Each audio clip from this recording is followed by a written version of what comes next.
5 years passed since Kate Harper first set foot on Zularia.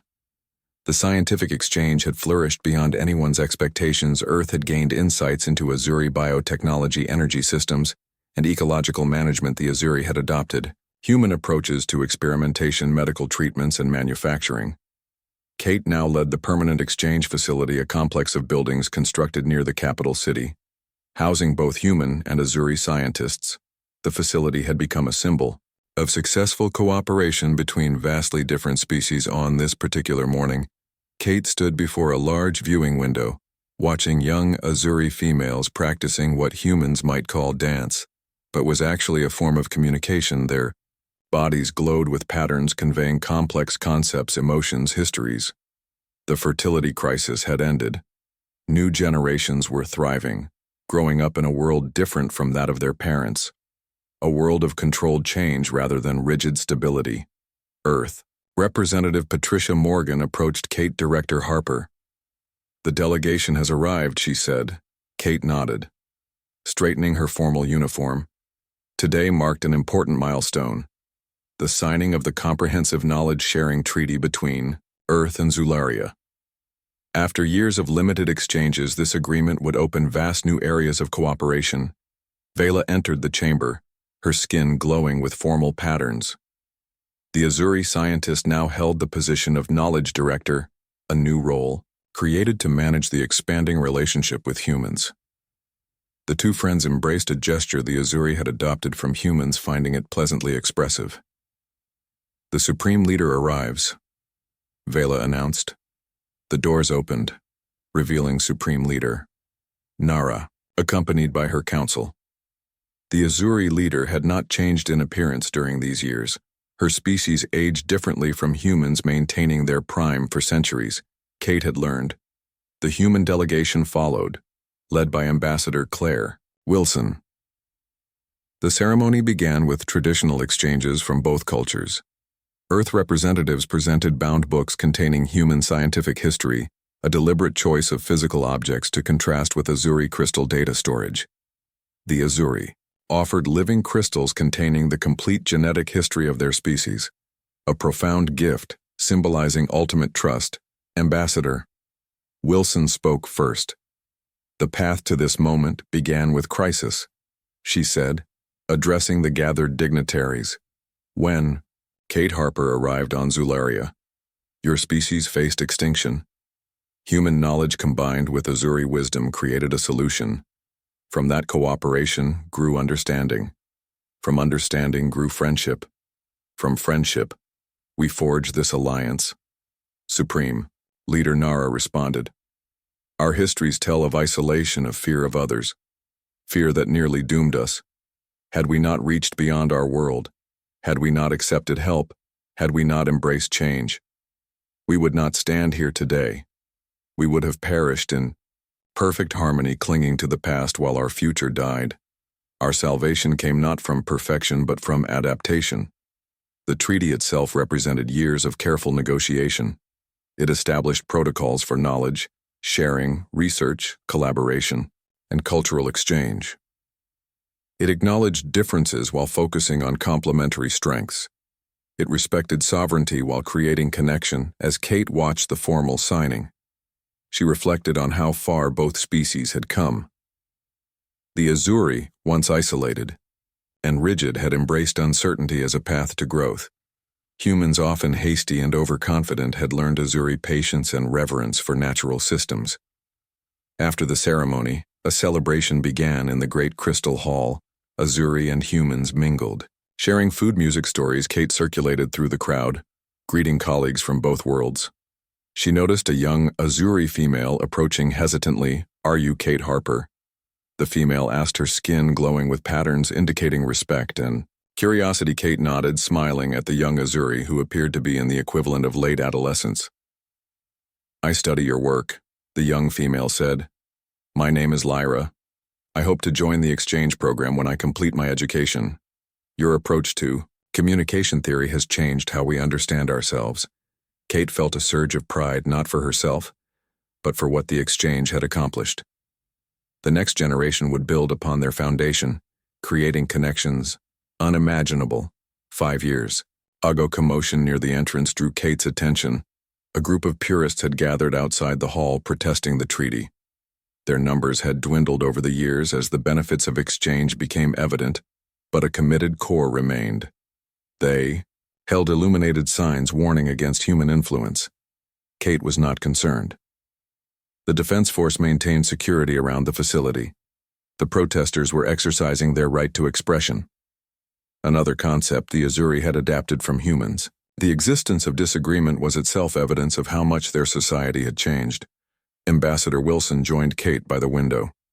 "The Azuri are remarkable," she said, following Kate's gaze to the protesters. 5 years ago, public dissent was unknown. Now they manage it without suppression. A sign of true cultural strength. The Harmony Network was not their only rigid system. Kate replied. Their social structures were equally inflexible. They learned that societies like ecosystems need diversity to thrive. The celebration continued into the evening. Kate found a quiet moment to step onto a balcony overlooking the city. The crystal spires now incorporated weather-responsive elements that shifted with changing conditions. They no longer fought against nature but worked with it. Adjusting, harmonizing, adapting. Vela joined her at the railing. "Do you remember that first storm?" she asked.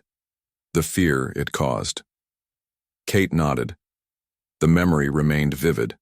The howling wind, the panic, the sense that everything might collapse. "Now look," she said, gesturing to dark clouds gathering on the horizon. "Another storm approaches, yet no one runs, no one fears. The buildings flex. The shields activate. Life continues." The Azuri had not simply returned to their previous state. They had evolved, creating something stronger, more resilient. Their new systems worked with natural forces rather than against them. The result was a civilization better prepared for whatever might come. "You changed us?" Vela said quietly, and, "We changed you." Kate considered this truth. She had arrived on Zularia a specialist in theoretical communication.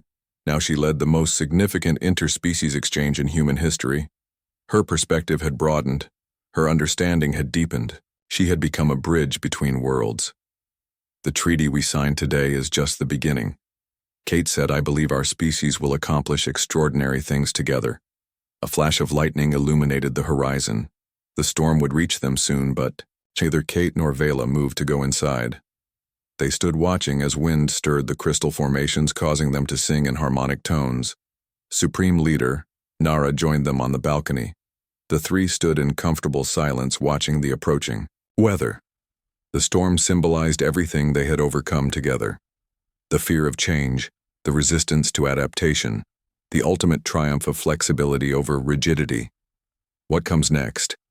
Kate asked finally. Nara gestured toward the stars visible between storm clouds, other worlds, other species, some facing crises they cannot solve alone. "We have created a model of cooperation that could extend beyond our two peoples." Kate understood the implication. The Azuri had moved from isolation to connection. They now considered broader possibilities. A network of species sharing knowledge, solving problems together while maintaining their unique identities. The first raindrops fell large and heavy. The crystal spires began to glow in response, their bioluminescence brightening against the darkening sky. The city no longer feared the storm but celebrated it. Each weather event was now part of their cultural experience, a reminder of adaptation and survival. Kate Harper, human scientist, diplomat, bridge builder, looked out at the alien world that had become her second home. The rain fell on her upturned face, cool and refreshing. She had arrived as a stranger. She would remain as family. Somewhere above the clouds orbited the ship that had brought the human delegation. Her scheduled return to Earth was 2 weeks away. But as lightning flashed again, illuminating the faces of her Azuri friends, Kate knew with certainty that her journey between worlds had only just begun. The greatest discoveries lay ahead. The greatest connections remained to be forged. The storm was not an ending but a beginning. Each drop of rain, each gust of wind, each flash of lightning represented possibility. The possibility that different species separated by biology evolution and history could find common purpose. Together they would face whatever challenges the universe presented, not in rigid harmony but in dynamic balance, not in isolation but in cooperation, not in fear but in hope. The transport vessel sped through the night sky above Zularia. Kate watched the crystalline cities pass below, their lights dimming as the late hour approached. The Harmony Network central facility was located in a remote mountain range far from population centers. Myra has convinced many that changing the network will cause catastrophe, Ilara explained. Her followers believe we should focus on medical solutions to fertility rather than environmental ones. Kate understood the fear.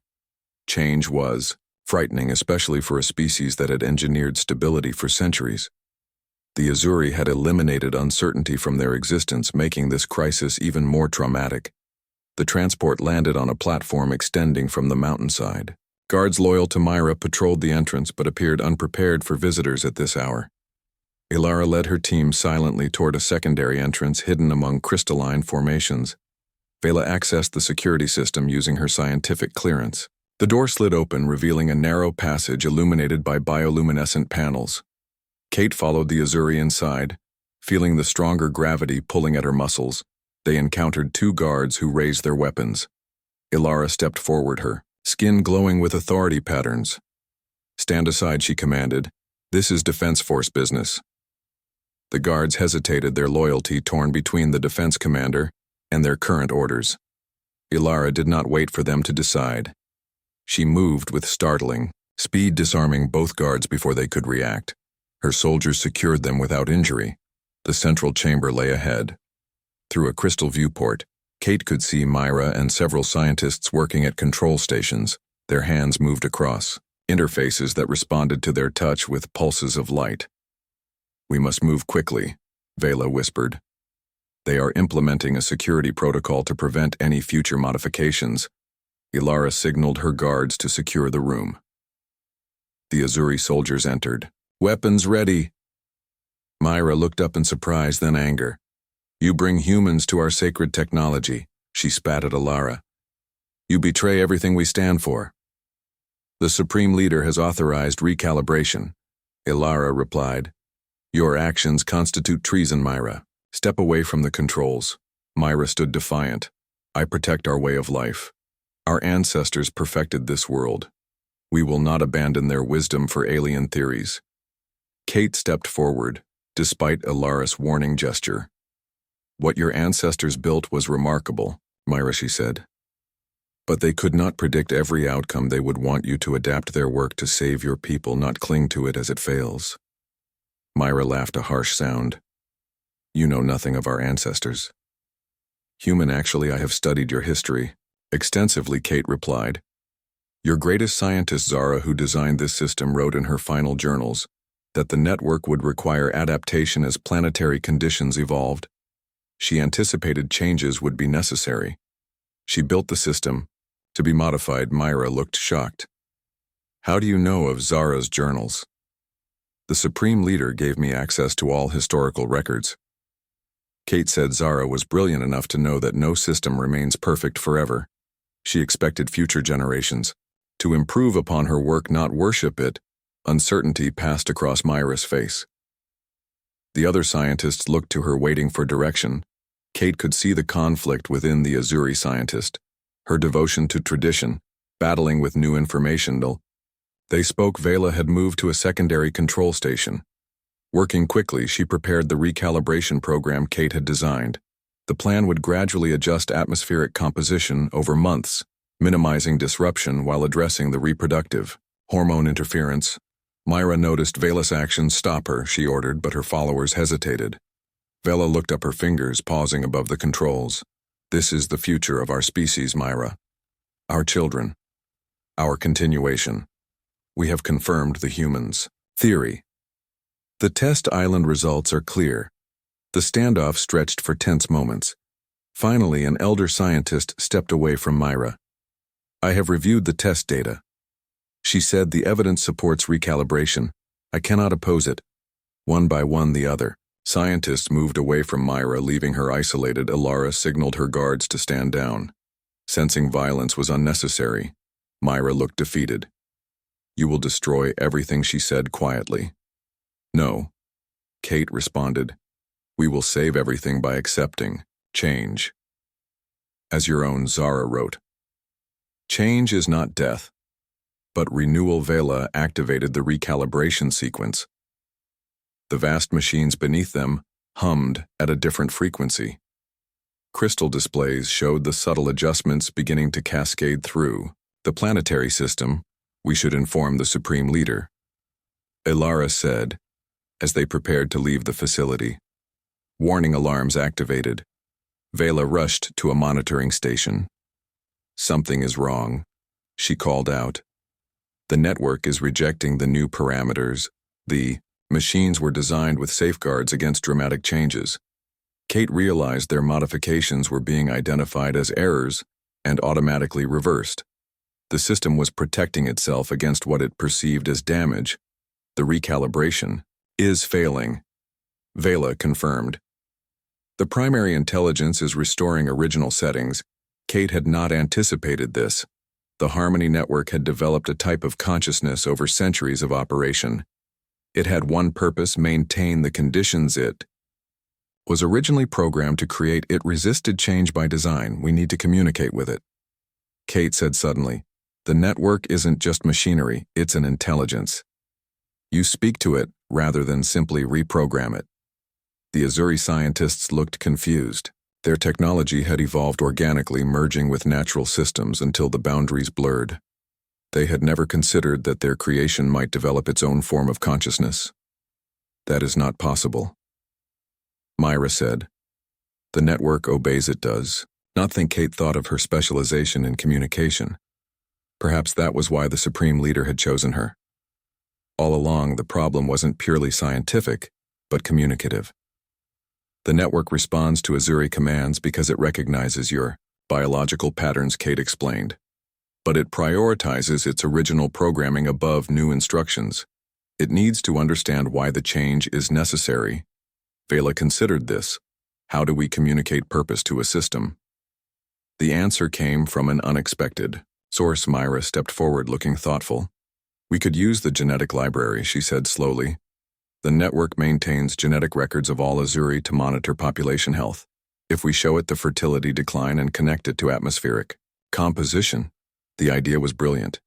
Kate realized the network would understand threats to Azuri survival. That was fundamental to its purpose. Vela and Myra worked together, linking fertility data to atmospheric changes in a format the network could process.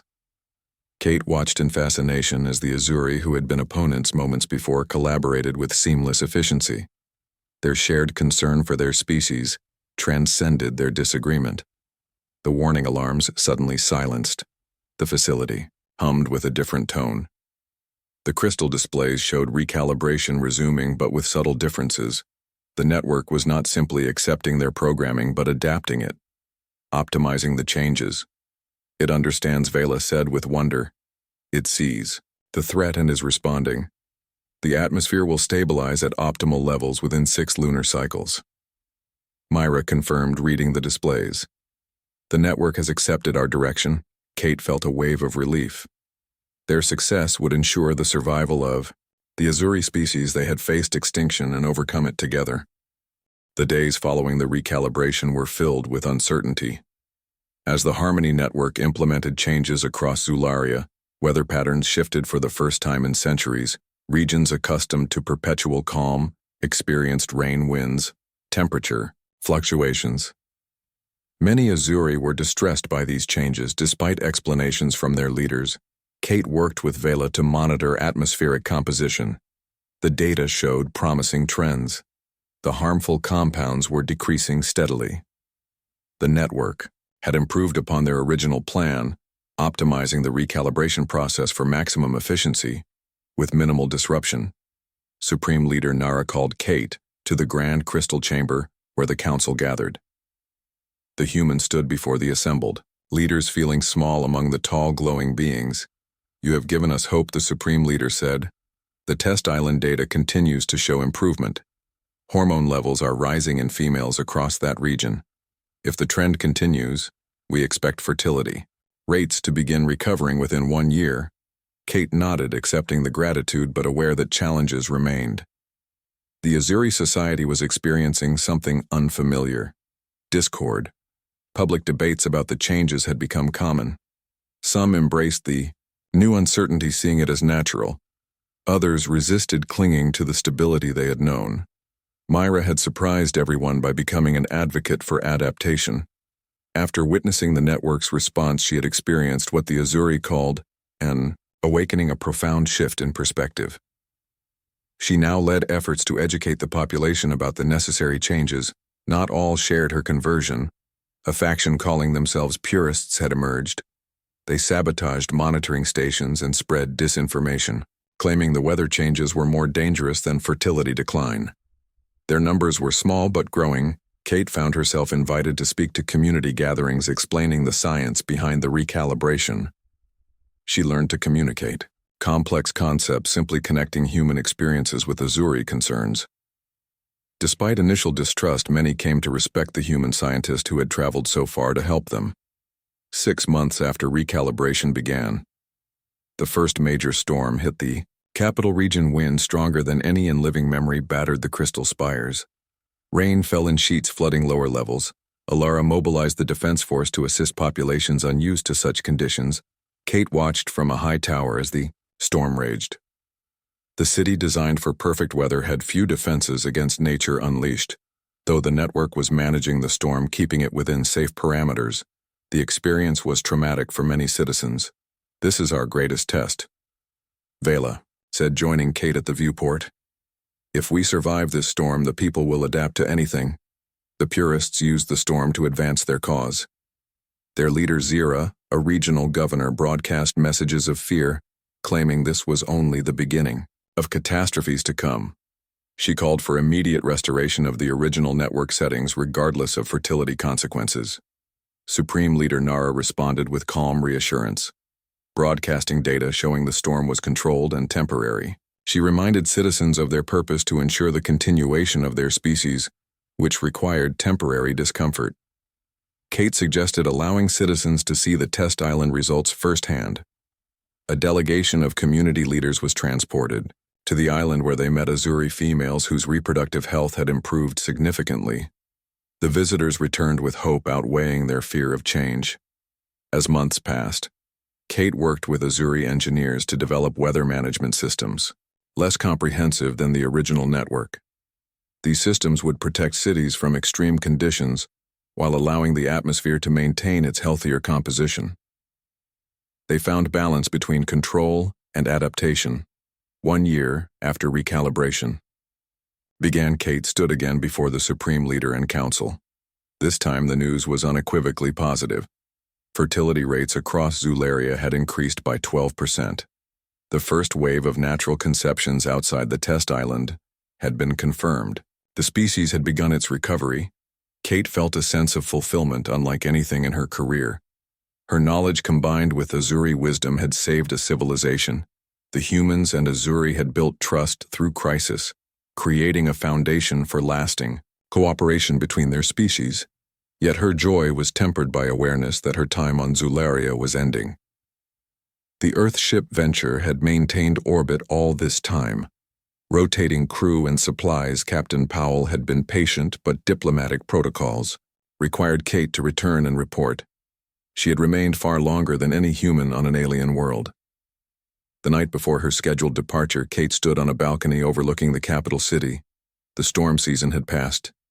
The crystal spires gleamed, in moonlight modified now with weather protective systems that preserved their beauty while ensuring their strength. Against the night sky, she could see the outline of the Venture, her passage home. Vela joined her. The Azuri scientist had become her closest friend on this world. They had worked together through crisis, opposition, and triumph, creating a bond that transcended their biological differences. "We will continue your work," Vela assured her. "Our scientists have embraced your approach, questioning, testing, adapting. You have changed more than our atmosphere." Kate Harper, "You have changed our thinking." Kate smiled, touched by the acknowledgement. It was a collaboration, she said. Your people took an enormous risk, trusting an alien with your most precious technology. Not many species would have that courage. Supreme Leader Nara has a proposal, Vela said after a moment. She wishes to establish a permanent scientific exchange between humans and Azuri. A sharing of knowledge approaches, methods. She asks if you would consider returning as the first human liaison. Kate felt a surge of emotion. The offer was unprecedented. Humans had established trade relationships with other species, but never true scientific cooperation. The potential, benefits for both worlds were enormous. I would be honored, Kate replied. But Earth authorities will need to approve such an arrangement. The diplomatic process would be complex, requiring negotiation and trust building. But the foundation was solid. The Azuri had faced extinction and survived with human help. That created a powerful bond. The farewell ceremony the next day was attended by thousands of Azuri. Kate stood beside Captain Powell as Supreme Leader. Nara formalized the request for ongoing scientific exchange. The captain seemed surprised by the proposal but recognized its significance as Kate prepared to board the shuttle, returning her to the Venture. Vela approached with a crystal pendant. The translucent stone pulsed gently with bioluminescence. This contains your complete genetic sequence, Vela explained. It is our tradition to preserve the pattern of those who greatly benefit our species. Your DNA will join our historical records. The first human to be so honored. Kate accepted, the gift understanding its profound significance. The Azuri preserved genetic patterns of only their most revered individuals, scientists, leaders, those who had advanced their civilization. She would be remembered on this world long after her death. The journey back to Earth took weeks. Kate used the time to compile her reports and prepare her recommendations for the scientific exchange. The experience had transformed her. Once a specialist in theoretical communication, she had become something else, an ambassador between worlds. A bridge between species. Earth appeared through the viewport, blue and beautiful. Kate felt the strange sensation of returning home, yet feeling partially alien herself. Her time among the Azuri had changed her perspective. She saw her own world differently now, appreciating Earth's natural chaos, its unpredictability, its constant change. The diplomatic vessel landed at the international spaceport. Kate stepped onto Earth soil, feeling the lighter gravity. The air smelled different, the sounds, the light, all familiar yet somehow new. Her journey had come full circle, but she knew this was not an ending. Representatives from Earth's diplomatic corps greeted her with formal statements about her contribution to interspecies relations. She listened politely while thinking of Zularia, of crystal cities and silver-eyed beings, of storms and adaptation, of a civilization learning to embrace change. The scientific exchange would proceed. Earth authorities recognized the opportunity. Kate would return to Zularia leading a team of specialists. Others would follow, building upon the foundation she had established. Two species separated by vast differences, united by shared commitment to knowledge and survival.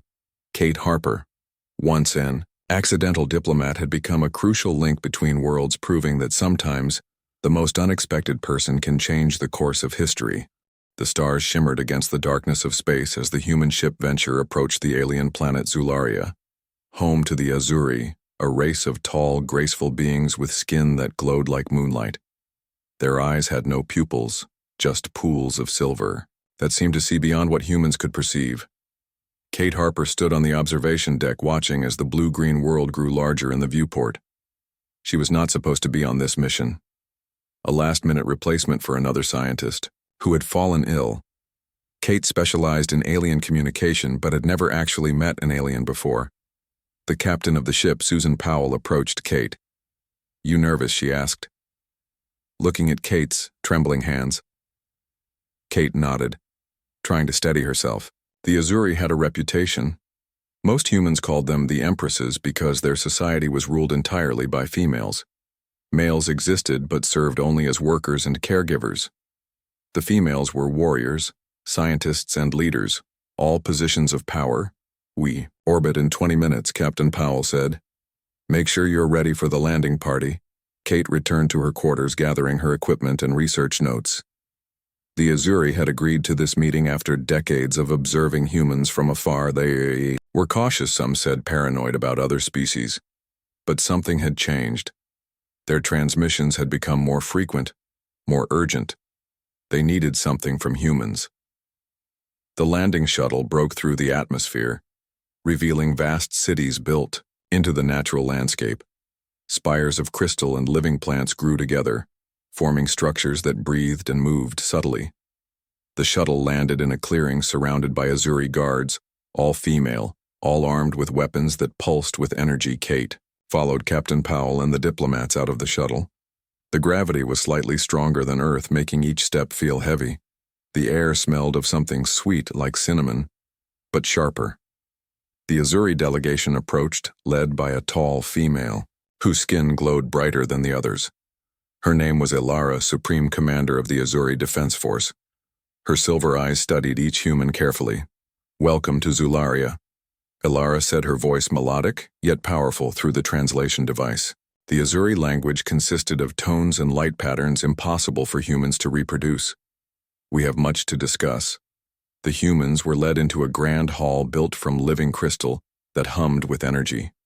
Kate noticed how the other Azuri kept their distance, watching the humans with mixtures of curiosity and distrust.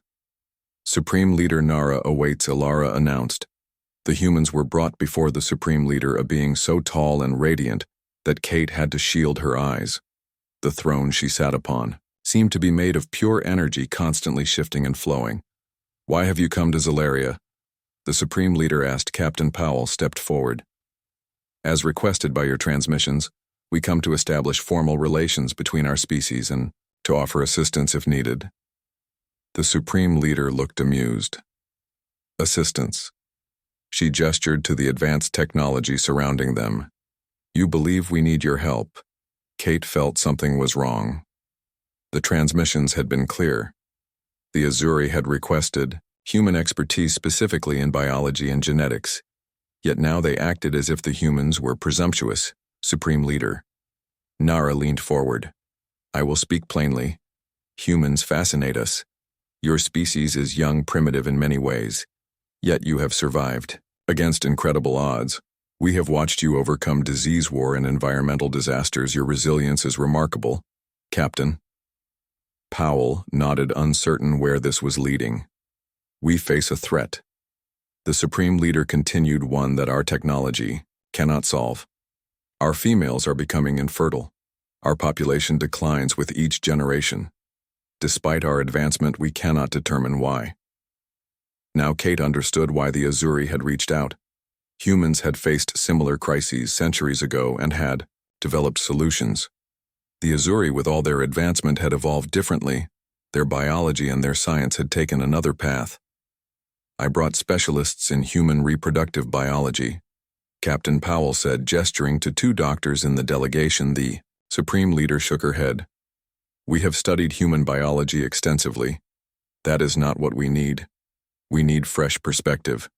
We need scientists who think differently than we do." Kate found herself being stared at by those silver eyes. "You," she said, pointing at Kate. "You are a communicator. Yes, one who studies language and thought patterns." Kate swallowed hard. "Yes, Supreme Leader, you will stay. The others may go." The Supreme Leader stood. "All agreements will be negotiated through her." Captain Powell began to protest, but Ilara moved her guards forward, surrounding the humans. Their weapons hummed with energy. Kate stepped forward. "I volunteer to stay," she said quickly, sensing the situation deteriorating. "I can represent Earth." The Supreme Leader seemed pleased. "The human will be given quarters. She will work with our science division. The rest of you will return to orbit. You may send one shuttle each cycle to maintain contact." Kate watched as her fellow humans were escorted back to their shuttle, leaving her alone among the aliens. She fought against the panic rising in her chest. Ilara approached her. "Do not fear, communicator. The Supreme Leader sees something in you that interests her. That is rare and valuable." "What exactly am I supposed to do here?" Kate asked. Ilara guided her through crystal corridors that pulsed with light. "You will see our research." You will tell us what we cannot see ourselves. Sometimes the answer is hidden in plain sight, but only visible to foreign eyes. They entered a vast laboratory where dozens of Azuri worked at stations that seemed to be living technology. The air hummed with energy and strange scents. "Welcome to the future of our species," Ilara said, "or its end." Kate spent her first days on Zularia learning about Azuri biology. Their bodies contained both plant and animal characteristics. Their skin could photosynthesize sunlight, yet they also consumed food. Their reproduction was complex, requiring specific, environmental conditions that had become increasingly rare on their changing planet. The lead Azuri scientist, Vela, worked closely with Kate, showing her research spanning centuries. The problem had begun 3 generations ago. Fertility rates dropped steadily with each passing year. "We have tried everything," Vela explained as they walked through a nursery, where infant Azuri glowed dimly in specialized chambers.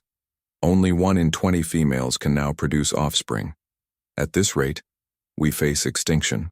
Within 5 generations, Kate studied the data looking for patterns the Azuri might have missed. Their approach to science was different from humans, more intuitive, less experimental.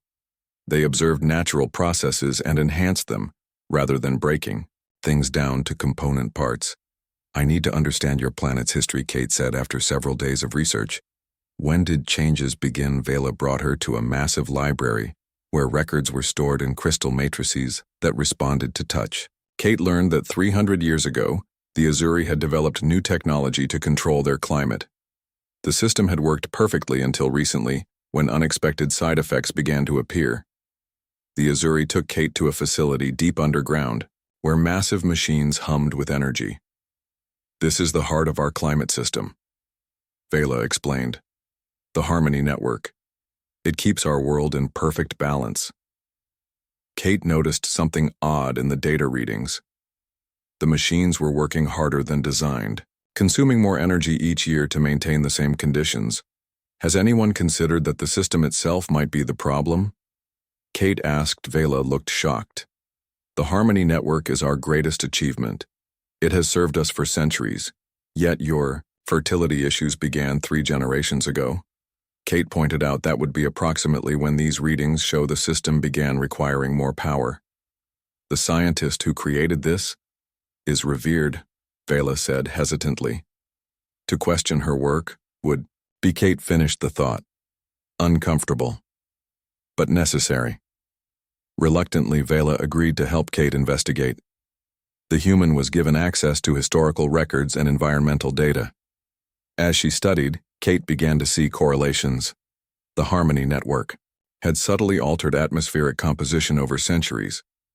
The changes were too small for Azuri instruments to detect as problematic, but Kate suspected they were significant. After weeks of research, Kate presented her findings to a council of Azuri scientists.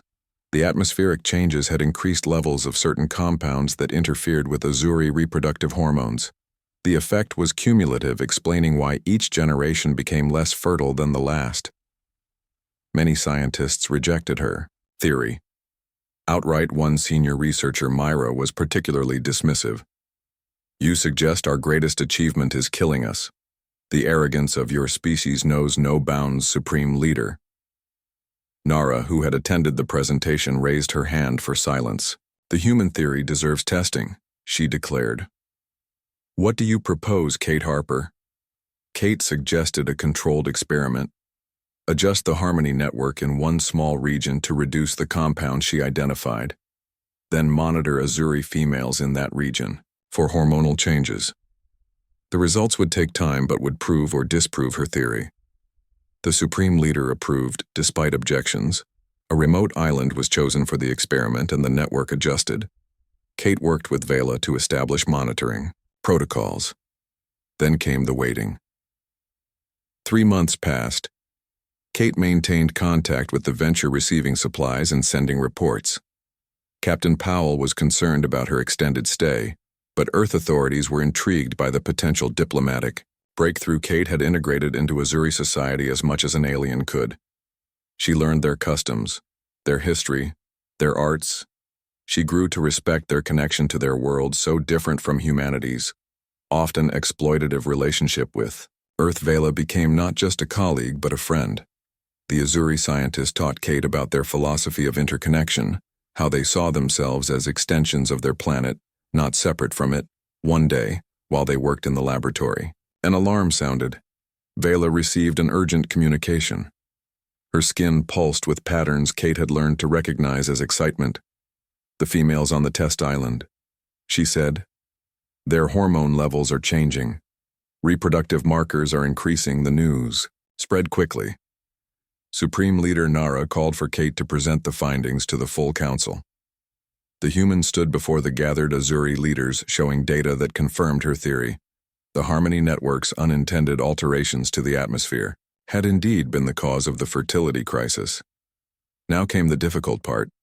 Kate explained that the entire network would need recalibration, a process that would temporarily disrupt the perfect climate the Azuri had engineered. Some regions would experience weather extremes for the first time in centuries. This solution threatens our way of life, Myra protested. We cannot abandon 300 years of perfect harmony. Kate faced the opposition directly.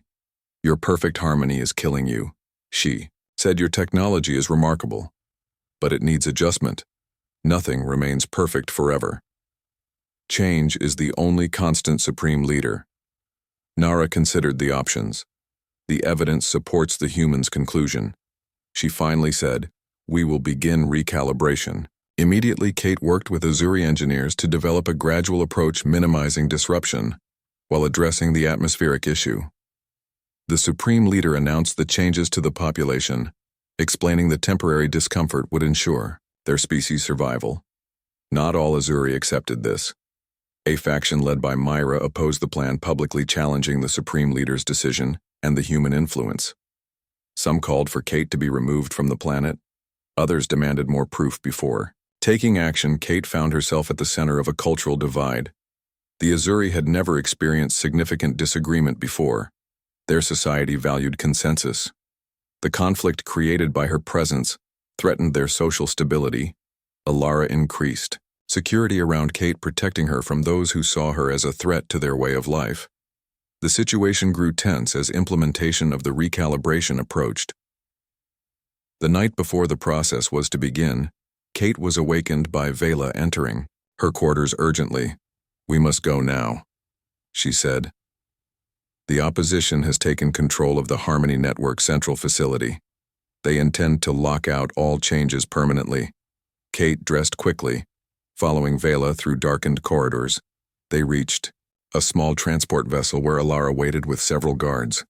The future of our species may depend on what happens tonight, Alara told Kate. We cannot allow fear of change to doom us to extinction.